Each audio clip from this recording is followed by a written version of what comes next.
There is a place in the Himalayan region, approximately around 14,700, 14,800 feet above mean sea level, which is known as the Kantisarovar.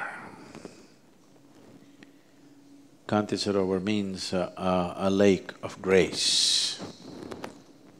It is called a lake of grace because this is where the first yoga program happened over 15,000 years ago. The first yoga program, this was the site, the bank of this Sarovar. There are a whole lot of stories why geographically it happened here, because Adi Yogi was not here earlier, he was elsewhere. It's lots of stories, but I will not go into the stories, okay? So, he happened to be there on the banks of this lake. And this is where, with 7 disciples, he started his first yoga program. This place is very significant in the whole planet. This place is very significant because it's in this place, for the first time, a human being perceived that if we strive, we can evolve. Adi Yogi, when he spoke about evolution, I know the theory of evolution is 150 years old, you know. Last year was the 200th birth anniversary of Charles Darwin. At the age of 54, he propounded, so it is less than 150 years old. But Adi Yogi spoke about the evolution in a certain way. He said, first the divine manifested in the form of fish, life underwater. You heard of at least the Indian people, you heard of the 9 avatars? Or avatar means only a Hollywood movie for you. What has happened? 9 manifestations of the divine. The first manifestation in the form of a fish, life underwater. The second manifestation, tell me what's avataras? Matsya avatara and then what? Kurma avatara, which means a turtle, that means an amphibious life. The second manifestation of the divine is amphibious, half in, half out.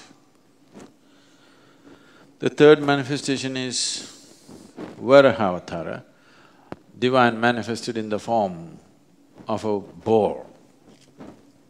Why a boar? Why it's being referred to as a boar, the third manifestation is, among the mammals, which is the basis for the making of a human being later on. Among the mammals, one animal which is most strongly rooted in its body is a pig. You can't kill a pig easily, do you know this? See, in where we are, the yoga center, the tribal boys, they're going to school, if they see a deer, 3, 4 of them corner it, with a stick, they'll kill it. One thing, they will kill it. It's so easy to kill a deer. But a wild boar is not like that. You break its body, it will not die. It's very, very strongly rooted in its body. So if somebody is very physical, you say, oh, he's like a pig. Yes or no? Because physically, it's a very rooted life. So the next form of the divine is Varaha avatara as a wild boar. What is the next one? Narasimha avatara, which is half man and half animal form. The next manifestation of the divine is Vamana avatara, a dwarf man. Next one is Purashurama avatara, a full-fledged man but emotionally volatile man. So volatile, he lopped off his own mother's head. Such an angry man. The next one is Rama avatara, a peaceful man. The next one is Krishna avatara, a loving man.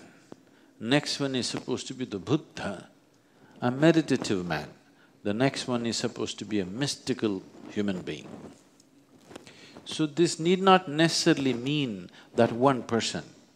They're talking about humanity evolving, life evolving in a certain way. So this Adiyogi said over 15,000 years ago. Does it run very much parallel to Darwin's theory of evolution? Yes or no? It's nearly there, isn't it? In fact, it's very much there. So this was said 15,000 years ago, not 150 years ago. And then he said, as human beings, physically you have evolved to a point, further evolution is not possible unless some dramatic changes happen in the solar system. It's very uncanny. About 4 years ago, the neuroscientists came up with this fact that human brain cannot evolve further. You can learn to use it better, but it cannot evolve further because the only way it can evolve is either you must increase the size of the neuron to become more capable, or you have to increase the number of neurons. If you increase the number of neurons, clarity will be lost. This happens to many children. When they're born, they're brilliant, but they can't do anything properly because there is no clarity. It takes some time to shed some of the neurons, reduce the number of neurons in the brain, and then they become stable. But otherwise, they're all crackling, they can't do anything straight because there is no clarity. If you increase the size of the neuron, the power or the energy that it consumes is too much. Right now as you sit here, in a resting state, when you sit down, 20% of your calorific energy is being consumed by your brain right now, even if it's not doing anything very creative. Yes, in a resting state, 20% of your energy is being consumed by your brain because brain is a very high energy consuming part of your body. 20%, it's a small thing. So much body consumes 80%, this much brain consumes 20% of the energy. If you increase the size of the neuron, the volume of energy that it consumes will become such, the body cannot sustain it. So neurologists are saying human brain cannot evolve further because the physical laws will not allow it. The laws of physics will not allow it. So he said physical evolution is finished according to the laws of physics. That's a modern statement. Adiyogi said, unless the dynamics of the solar system changes, which means unless the physical laws change on the planet, evolution cannot go further than this. But you can evolve in ways which are not physical. And there is a way to do it. If you strive, you can evolve. This is the most dynamic and creative process for a human being, that the way you are right now, whatever limitations nature has fixed upon you right now is not concrete, is not 100%. If you strive, you can cross these boundaries.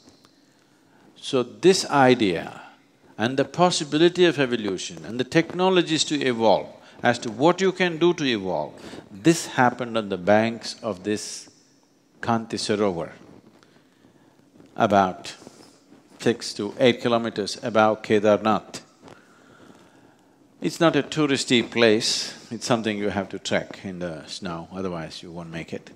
So, this is a place I've been visiting for many years, and only last 3 years or 4 years I have not been there.